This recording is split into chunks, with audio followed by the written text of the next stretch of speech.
Hola, ¿qué tal? Bienvenidos a Diálogos con la Justicia. Es un gusto que nos acompañe. Hoy seguimos hablando de justicia para adolescentes y es que en la emisión pasada nosotros nos enteramos de los cambios en la ley ya de hace algunos años y la forma en cómo tratar estos casos de jóvenes oaxaqueños que han infringido la ley. Para eso se encuentran dos personas que nos han apoyado para entender un poco más este tema. Saludo con muchísimo gusto a nuestros invitados especiales y ellos son, déjenme presentárselos, la maestra Irina Cabrera Girón, jueza del Juzgado Especializado en Justicia para Adolescentes. Buenos días, ¿qué tal? Muy buenas tardes. Qué bueno que nos acompaña, maestra Irina. Muchas gracias por estar con nosotros. El maestro Dagoberto Matías Benítez, juez coordinador del Juzgado Especializado en Justicia para Adolescentes. Gracias por la invitación. Buenas tardes a todos. Muy buenas tardes. Y bueno, ya comentábamos la vez pasada que pues los elementos importantes para poder tener una vida, por así decirlo, dentro del margen de la ley, dentro de la ley, pues es la familia, es obviamente el Estado, es la sociedad, pero sobre todo, obviamente, hay una gran responsabilidad dentro del Estado para estos jóvenes que han pues cometido algún delito, y decíamos que es a veces inconcebible creer que un niño, un joven cometa un asesinato, una violación, pero existe en Oaxaca, más de 30 jóvenes recluidos en un centro en el Estado para poder reintegrarlos a la sociedad. Dentro de estos centros de integración, que se puede llamar así, ¿cuáles serían, maestra Irina, nos puede comentar, pues un sistema donde ellos puedan quejarse de algún maltrato, que pudieran haber sido violados sus derechos humanos? ¿Ellos tienen ese derecho de poder decir, oigan, me tratan mal, ayúdenme? Sí, el primer mecanismo que podría yo comentar que tienen para las quejas en caso de violación de derechos humanos, pues es precisamente la instancia ante el director de la propia institución. Ellos lo pueden hacer por sí mismos o a través de su defensa. Si el director les da una respuesta negativa a su solicitud o bien no les da respuesta, pueden acudir ante el juez de ejecución para que entonces él intervenga. Pero no solamente estos procedimientos administrativos y jurisdiccionales, sino también hay una obligación por parte de la Defensoría de los Derechos Humanos para tener un área especializada en el tema y realice las visitas periódicas al centro de internamiento.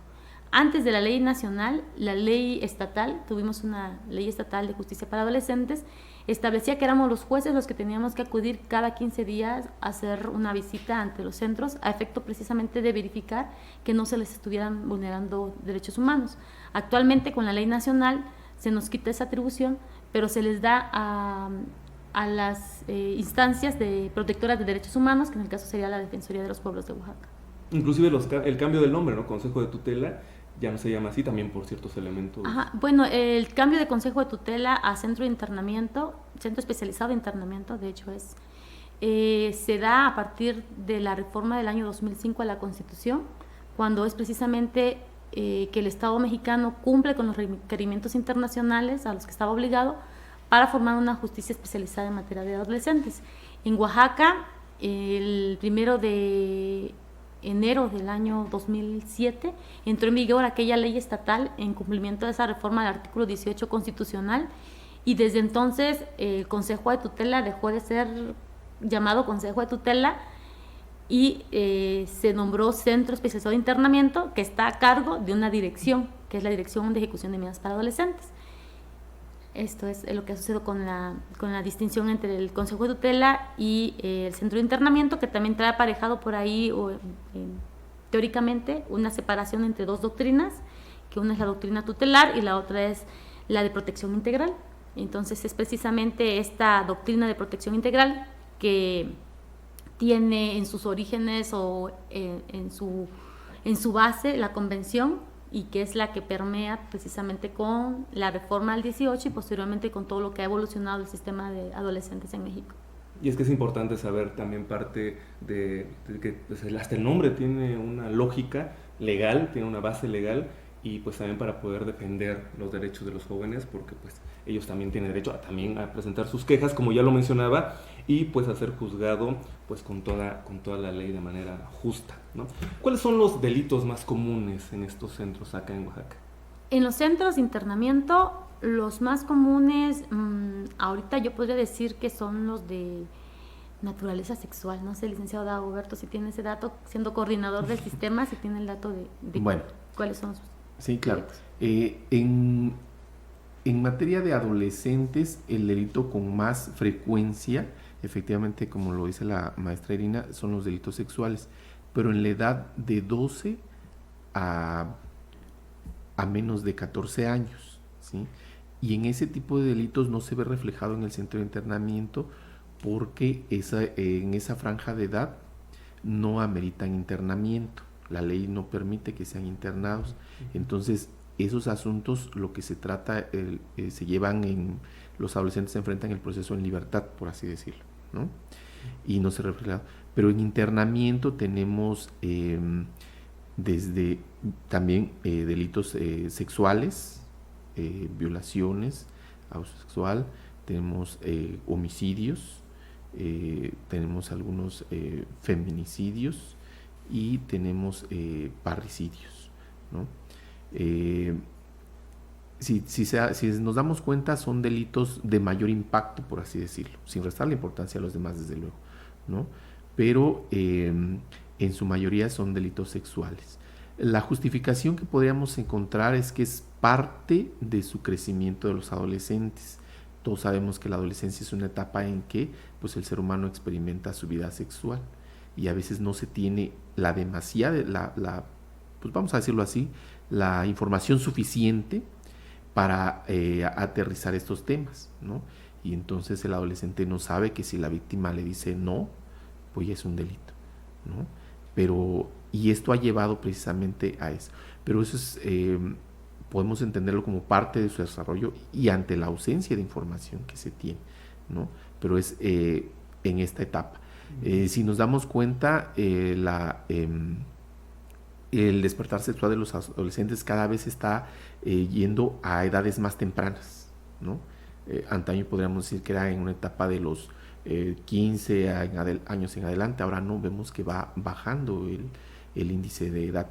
Pero otro de los que tenemos en internamiento sería en su mayoría, ese tipo de delitos. Para que nos quede un poco más claro y a nuestro auditorio, ¿qué sería el parricidio? El parricidio es la muerte del ascendiente, del papá o de la mamá. Que sí hay casos, obviamente, sí hay. De eso, y por eso Así son juzgados. Y lo que decía también, obviamente la sexualidad es algo natural en los seres humanos, es un proceso natural como tal. Sin embargo, hay elementos que no debieran ser, y también muchas veces es por falta de comunicación, y también llevan, yo creo, asesoría psicológica, porque si no pueden ser internados, pues me imagino que llevan un control psicológico de estos jóvenes. Claro, por supuesto.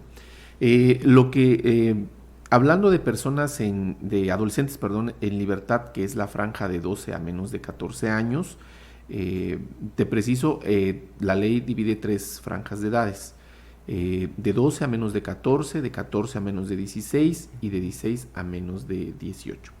La primera franja pues no amerita internamiento, así lo estima la ley. Lo que hacemos es darles el seguimiento y la terapia necesaria. En delitos de naturaleza sexual, la ley prevé que deben llevar un programa especializado en teoría de género, ¿no? Porque para que aprendan las herramientas necesarias, aprendan sobre estos temas de sexualidad y se les canaliza ya sea al patronato de ayuda para la reinserción social, donde les dan las terapias psicológicas, o bien tenemos PGR tiene un programa que se llama Repensar, y donde también les dan esa asistencia y esa ayuda necesaria para rechazar la conducta. De entrada en delitos, recalco, de naturaleza sexual, se debe mandar a terapia para que ellos adquieran esas herramientas tendientes a esa conducta y se trate de erradicar esa conducta para que ellos conozcan todos esos temas, ¿no? Que si bien no lo ven, como decíamos, a ellos en su mayoría cuando llegan al sistema, pues la expresión o la manifestación es que pues yo pensaba que era normal, ¿no? Pero pues podemos entenderlo como parte de su desarrollo, de su crecimiento. Pero lo que desconocen es que si la víctima en un primer momento les dice, o su pareja les dice, no quiero, ellos deben entender que eso ya rebasa el límite, ¿no? Y que eso ya convierte precisamente en un forzamiento a la víctima, ¿no? Entonces, estas herramientas son las que se le dan para que ellos precisamente no vuelvan a incidir en este tipo de delitos, pero sí definitivamente reciben un acompañamiento de tipo psicológico y especializado en teoría de género. Y es que lo hemos visto en otros programas también, que aunque sea tu esposa, ¿no? Tu esposo, si no tiene el deseo de tener una relación sexual, no puedes obligarla o obligarlo a hacerlo. Y en la parte de los jóvenes y los niños, el problema no es que tengan un despertar sexual, sino que de repente pues tienen algunas filias, algunas cuestiones ahí psicológicas que deben ser atendidas, y qué bueno que se atiende en esta parte de los centros. Definitivamente. Tanto al exterior como en los centros de internamiento también, al dictárseles la sentencia, la ley establece también que deben llevar un programa especializado en teoría de género. Hablábamos en la ocasión pasada de que cuando se dicta una sentencia se elabora un plan individualizado de ejecución, como lo llama la ley, pero no es más que las actividades que ellos realizan. Y ahí se establece un programa en teoría de género que asisten a su terapia psicológica para que ellos vayan aprendiendo. De manera trimestral se nos informa a nosotros como jueces en el sistema de adolescentes cuáles son los avances, los retrocesos, los retos que están enfrentando los chicos en internamiento, para que se vayan viendo los mecanismos de darles, apoyarlos para que concluyan con sus actividades, ¿no? Y esta es la tarea que realiza de manera conjunta tanto el DEMA como nosotros como jueces, estar vigilando para que ellos cumplan con las sanciones de una manera armoniosa, vamos a decirlo así. Recalco que no lo vean como una sanción, sino como un sistema escolarizado de ayuda para ellos. Y la vigilancia también, como ya lo dijimos también, y vuelvo a repetirlo, es en la familia. Así es, desde luego.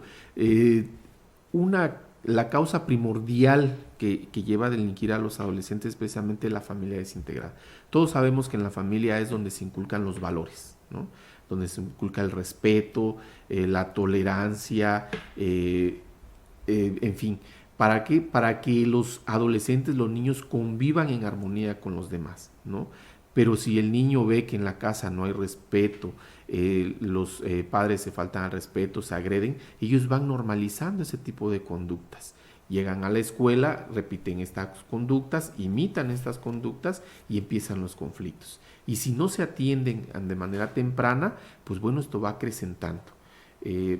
Se dice por ahí que si desde que un niño llega a tu casa con un lápiz que tú no le compraste, pues desde ahí hay que preguntar, ¿lo tomó prestado? ¿Se le olvidó devolverlo? ¿O qué es lo que está pasando? Pero si sigue llevando cosas y no preguntamos qué es lo que está pasando, pues bueno, ya hay un problema que hay que atender, ¿no? Y ahí se van generando. Entonces sí es importante recalcar que es en la familia donde se debe de aquilatar esos valores para que estos, pues bueno, no tengan contacto con el sistema y desde luego se desarrollen con plenitud los niños. Inclusive un dinero que deje ahí la mamá o el papá, pues tampoco deben de tomarlo como tal, porque ¿no? Poner las reglas y especificar que no es su dinero, que es algo que no les pertenece, y así estamos adentrándolos a la parte pues, de las reglas, básicamente de las reglas de la familia, ¿no? Y también tener muy en cuenta la psicología de los niños. Es que es muy complicado, creo yo, desde obviamente tener a un hijo, pero pues hay niños también que empiezan a tener pues acciones, situaciones diferentes, como matar a sus mascotas, ahorcar a sus pollitos, a sus gatitos, y que ya es algo que no es normal y que deben de poner mucha atención también los papás, ¿no? Creo yo. Sí.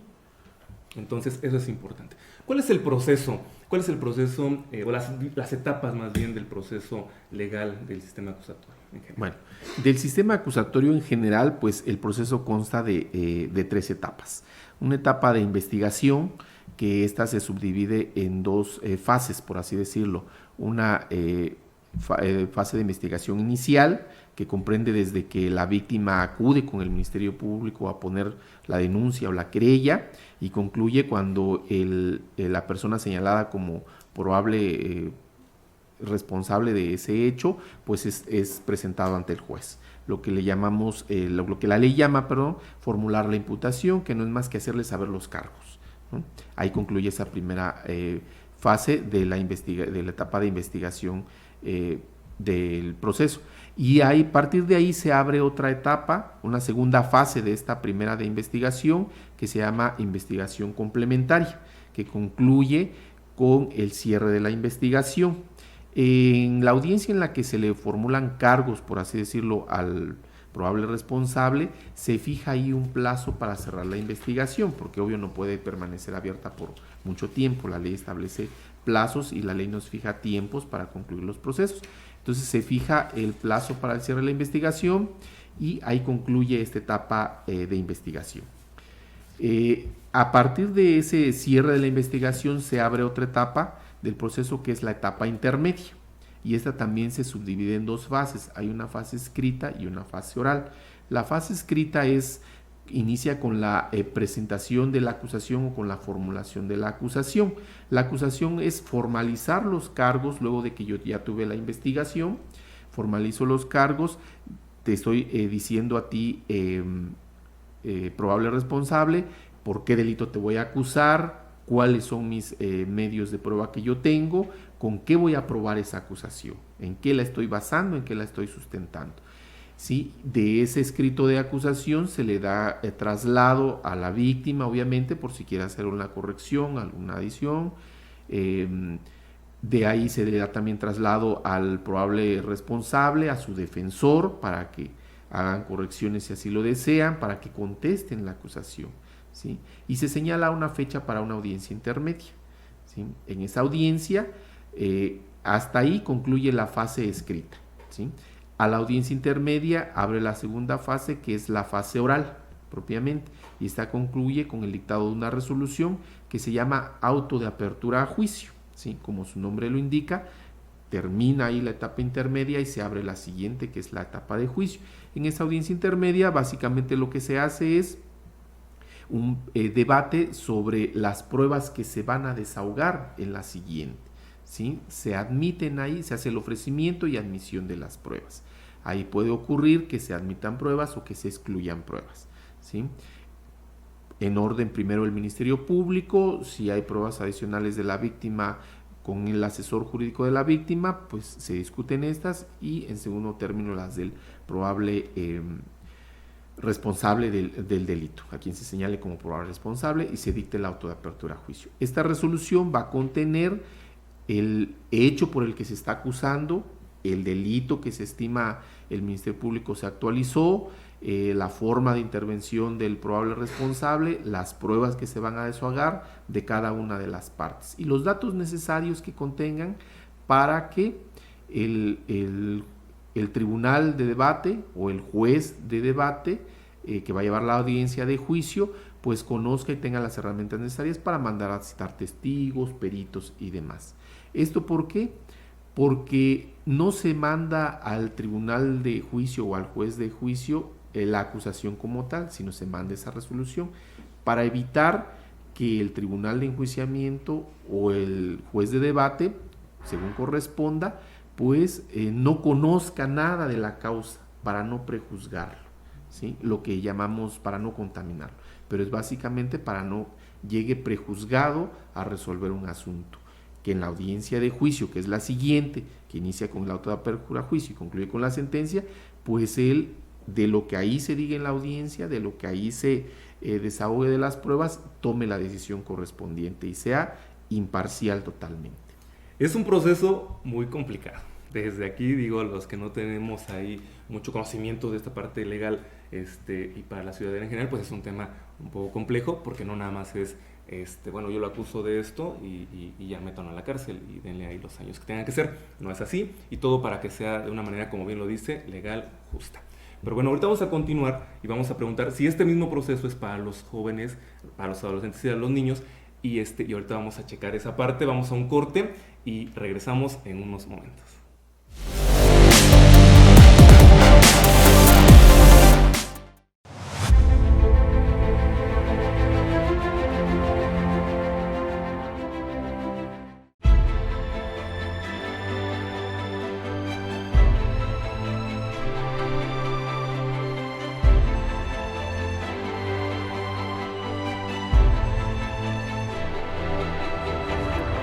estamos de regreso en Diálogos con la Justicia y seguimos hablando de justicia para adolescentes, pero antes quiero recordarles nuestras redes sociales. En Facebook nos encuentra como Tribunal Superior de Justicia de Oaxaca y como @HTSJOAX. También nos puede seguir a través de las redes del portal Regeneración, @Regeneración Pluralidad y @MX Regeneración.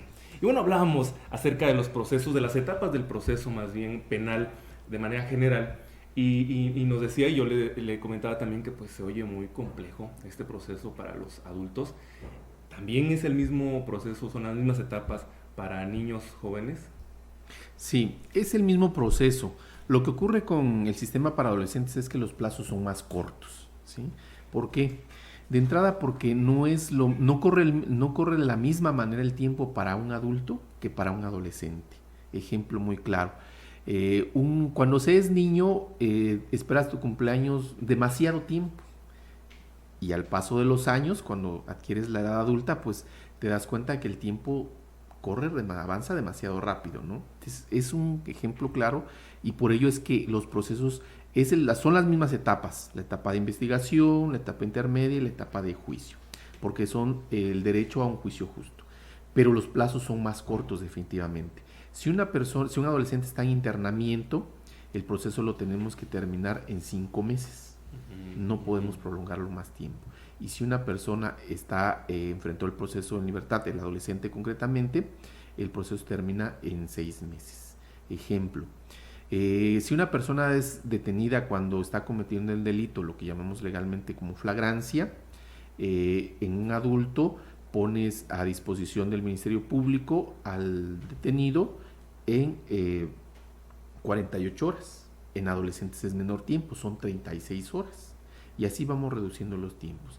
El único plazo que no reducimos en adolescentes, que es igual para adultos, es el plazo constitucional de 72 horas, porque es un derecho que ellos tienen, ¿sí? De hacer uso de ese plazo o de ampliarlo a 144 horas. Los plazos para el cierre de la investigación en el proceso para adolescentes son 3 meses, ¿sí? En adultos es hasta 6 meses, ¿sí? Y si te das cuenta aquí, pues para dictar la sentencia, pues tenemos solo 5 meses. En adultos tienes un plazo mucho mayor de los 6 meses. Aquí no. Y recalco, es precisamente para causar menor impacto en el adolescente, ya que no es la misma percepción en cuanto al tiempo para el adolescente que para el adulto, pero son las mismas etapas en esencia. Sí, no ven la vida de la misma forma que la vemos ya un adulto. Hay algunos elementos que también tienen a disposición los jóvenes, por ejemplo, que no hablan una lengua, pues más bien que no hablan español y hablan alguna lengua indígena u otro idioma. Sí, nos ha tocado casos, pues sabemos que Oaxaca es un estado multicultural, podemos decirlo así, y en consecuencia, al tener nosotros la competencia en todo el estado, pues tenemos jóvenes que vienen también de comunidades indígenas, en donde se enfrentan al proceso, y obviamente en muchos de los casos no hablan el español. En ocasiones nos ha tocado que ellos empiezan a aprender el español cuando son sujetos de un internamiento y empiezan a convivir con otros compañeros dentro del centro de internamiento, que son los que les empiezan a enseñar el idioma español. Y en caso de que afronten en esa situación el proceso, pues nosotros tenemos la obligación constitucional, por ser un derecho de ellos, nombrarles a un intérprete para que afronten el proceso. Aun cuando ellos no hablaran o entendieran medianamente el español, si ellos así lo quieren, se les nombra un intérprete para que en esas condiciones ellos asuman todo su proceso. Y también se hablan otro idioma, también, ¿no? Inglés, sí, en cualquier francés, idioma, en cualquier idioma estamos obligados a dotarles de un intérprete. Y el proceso, ya que nos hablaba el maestro Dagoberto de esto, el proceso para los jóvenes infractores, o más bien los jóvenes que son, por ejemplo, migrantes, que son de otros países, ¿es el mismo proceso o hay algo ahí que lo diferencie? Es básicamente el mismo proceso, solamente que aquí hay la intervención del consulado de su país, ello con la finalidad también de que ellos tengan conocimiento de cómo está su ¿cómo se les dice? Su connacional, ¿no? cómo está, cómo afronta su proceso, y en un momento dado incluso también interviene medianamente para garantizarles derechos que necesiten durante el proceso, ¿no? Digamos, si ellos hablan, como bien lo comentamos hace ratito, un idioma y nosotros no le hemos dotado de algún intérprete, pues ellos van a estar también vigilando que nosotros garanticemos ese derecho a su nacional también. Y es que ahorita el tema de la migración es un tema que está latente y que también hemos visto historias y hemos leído en los medios de comunicación a jóvenes, a niños que el mismo narcotráfico se los lleva, ¿no? Y los obliga a cometer algunos delitos, y que también viajan solos en el país, que nuestro país, nuestro estado, pues es un lugar de tránsito para llegar a Estados Unidos, y que obviamente debe haber jóvenes que pues o son obligados o también ya traen, ¿no?, un tema ahí complicado desde su país y que tiene que ser atendido aquí en Oaxaca. Claro, por supuesto que cualquier persona que ingresa al país entra en la protección de las leyes que tiene promulgadas el Estado mexicano, y por ello nosotros pues estamos obligados a garantizarle esos derechos, aun cuando fuere de la nacionalidad que fuere, por estar en nuestro país, y si entran en contacto en este caso con el sistema para adolescentes, pues garantizarle esos derechos. No podríamos hacer un proceso distinto porque sería tanto como discriminarlos, ¿no? Entran bajo la protección de las leyes promulgadas en México, y si, como decía la maestra Ina, le damos la intervención al consulado para que ellos prevean lo necesario. Cuando digo lo necesario es, por ejemplo, podemos tener que el adolescente que esté en contacto con el sistema por haber cometido un delito hable una lengua de las que no se hablan en México, por ejemplo, ¿no? Y ellos nos apoyarían, le otorgarían ese intérprete en esa lengua, ¿no?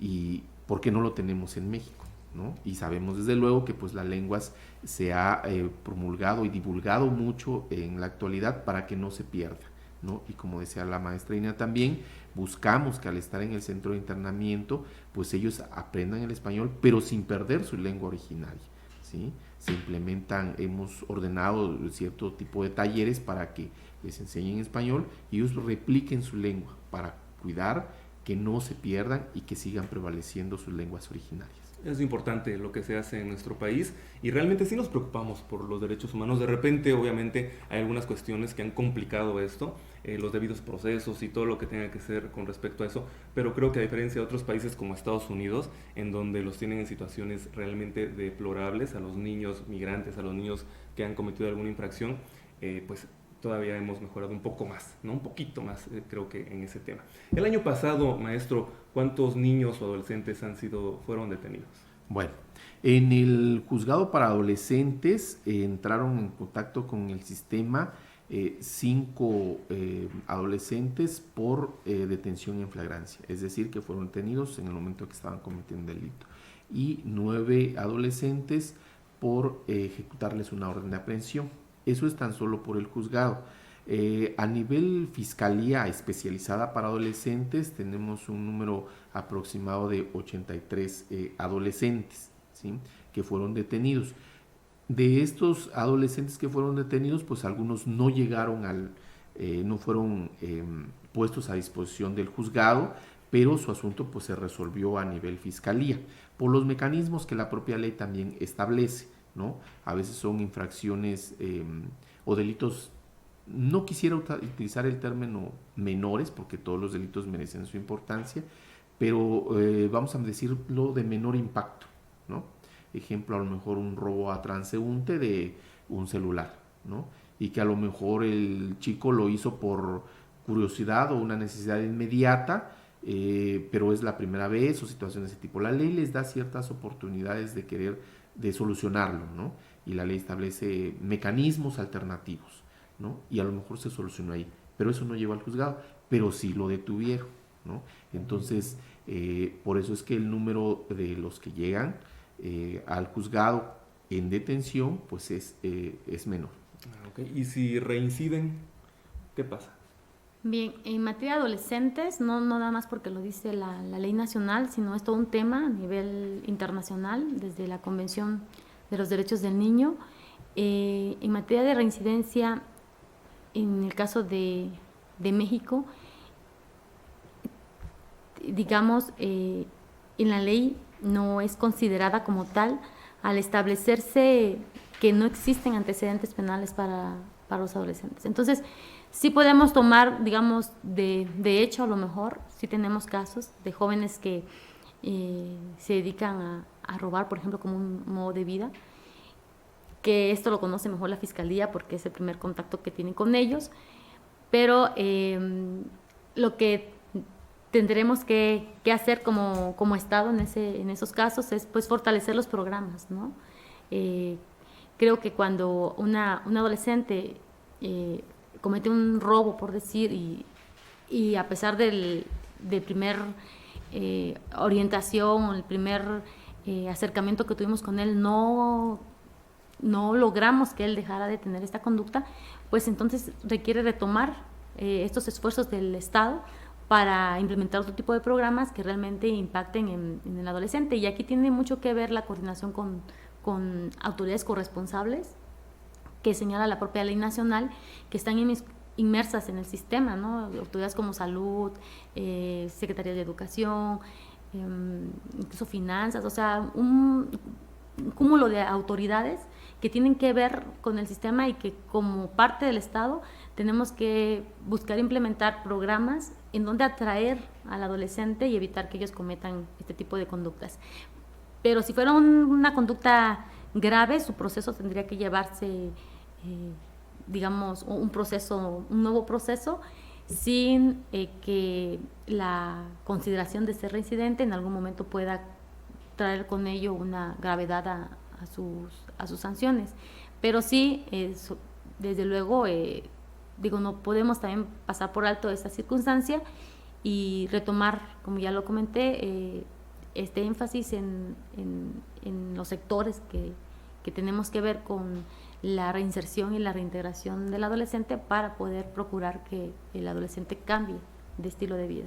Es importante señalarlo y recalcarlo, que no existen antecedentes penales para un joven que haya infringido la ley. Entonces eso pues también lo ayuda a reintegrarse a la sociedad de manera más, por así llamarlo, fácil, sin tener que cargar con un antecedente penal, que de por sí ya es complicada la situación. Aún así el Estado lo hace, ¿no? Estamos a punto ya de terminar este programa, se nos está yendo el tiempo muy muy rápido, aún quedan muchas preguntas más que tenemos que hacer sobre este tema, pero bueno, vamos a concluir y vamos a cerrar con una última opinión, un comentario, una recomendación que quieran hacer. Bueno, pues básicamente adentrarse a este sistema de justicia para adolescentes, ver que algo que sí quiero recalcar aquí es que en materia de adolescentes no necesariamente tiene que estar en internamiento. La ley nacional del sistema para adolescentes establece que se puede imponer como medida cautelar un internamiento preventivo, pero no es necesario. No quiere decir que porque cometió el delito ya va a estar en internamiento, hablando de adolescentes, sino puede enfrentarlo en libertad, aun cuando la ley prevea que sí se puede, que puede ameritar internamiento. Pero recordemos aquí que en este sistema para adolescentes pues va a ir a internamiento no por el delito, ¿sí? Quiero dejar claro esto, que no es por el delito, sino va a ir a internamiento porque existe un peligro de fuga en el adolescente, es decir, que no va a estar voluntariamente en el proceso y que se va a dar a la fuga, bien porque exista un riesgo para la víctima o bien porque exista un riesgo de que va a obstaculizar el proceso. Esos son los tres supuestos que dan origen a que vaya a internamiento preventivo y en consecuencia en la sentencia correspondiente, pero no es por la naturaleza del delito. La ley prevé, sí, que puede ponerse internamiento, pero en determinado tipo de delitos, homicidio, violación, ¿sí? Pero los supuestos en que originalmente va a internamiento, esos son los que ya mencioné, para que no haya la confusión en ese sentido. Muy bien. Bueno, creo que recalcamos, es muy importante que la sociedad conozca el sistema, que nos involucremos también en las diferentes instancias del Estado en el sistema, que apoyemos a estos jóvenes, porque estamos viviendo una situación muy compleja a nivel país y creo que lo que queremos evitar es precisamente que nuestros jóvenes, todos, los que están ya dentro del sistema pues con mayor esfuerzo, pero los que están fuera también puedan caer en situaciones de enfrentar a un proceso de naturaleza penal. Entonces es convocar a la sociedad, a las instancias que tienen que ver con el sistema, para que haya sensibilización y apoyo a este sector, que como lo han reiterado en muchas ocasiones, no solamente significa el futuro de México, sino también está siendo nuestro presente, y que necesitamos realmente darles un proyecto de vida mejor al que estamos viviendo en este momento. O sea, un momento en el que la delincuencia pues ha tenido sus repercusiones a nivel nacional, y que pues esperamos que nuestros jóvenes no entren dentro de este círculo. Y yo creo que esto se basa o se logra básicamente a través de la prevención de todos, porque no nada más es el Estado el que tiene que ver con esto, sino nosotros también, al replicar las pláticas que tenemos sobre adolescentes, hacerles saber que lo que ellos hacen también tiene una consecuencia, y que deben asumir las consecuencias de sus actos. En materia de adolescentes, la verdad es que lo que nosotros esperamos es nada más el tema de la responsabilidad, ¿no? Que ellos, al tener contacto con el sistema, podamos inculcarles una experiencia de legalidad, desde luego, pero también el sentido de responsabilidad en ellos, y que con la ayuda de quienes estamos alrededor del sistema podemos apoyarlo para que su futuro sea mejor. Muy bien, creo que sí, es nuestro presente, es nuestra realidad, y hay que afrontarla como tal. Y si alguien quiere ir a apoyar a estos jóvenes, ¿podría acercarse a estos centros o no es posible? Desde luego que sí. El centro de internamiento pues abre sus puertas. Ellos reciben también pláticas de alcoholismo, drogadicción, grupos de religión también. Existen colaboraciones con las escuelas que le llaman Amigo Solidario, me parece, en que van jóvenes adolescentes de bachilleratos, incluso me parece de secundarias, a convivir con ellos, ¿no? Y es ahí donde ellos se enfrentan lo que ellos estuvieran viviendo si no estuvieran en contacto con el sistema. Entonces, parte de las actividades para que ellos vayan avanzando en su programa, como mencionaba la maestra Ina, en un proyecto de vida, ¿no? Que encaucen un proyecto de vida para que alcancen esa reinserción social y familiar, definitivamente. Muy bien, bueno, pues hemos terminado ya con este programa, con este tema. Quedan, como ya le comenté, muchísimas todavía preguntas y respuestas que pueden hacernos llegar a través de las redes sociales. Muchísimas gracias, maestro, maestra Irina, por estar con nosotros, por su tiempo y por despejar nuestras dudas acerca de la justicia en adolescentes. Mi nombre es Raimundo Bartolano, nos vemos hasta la próxima.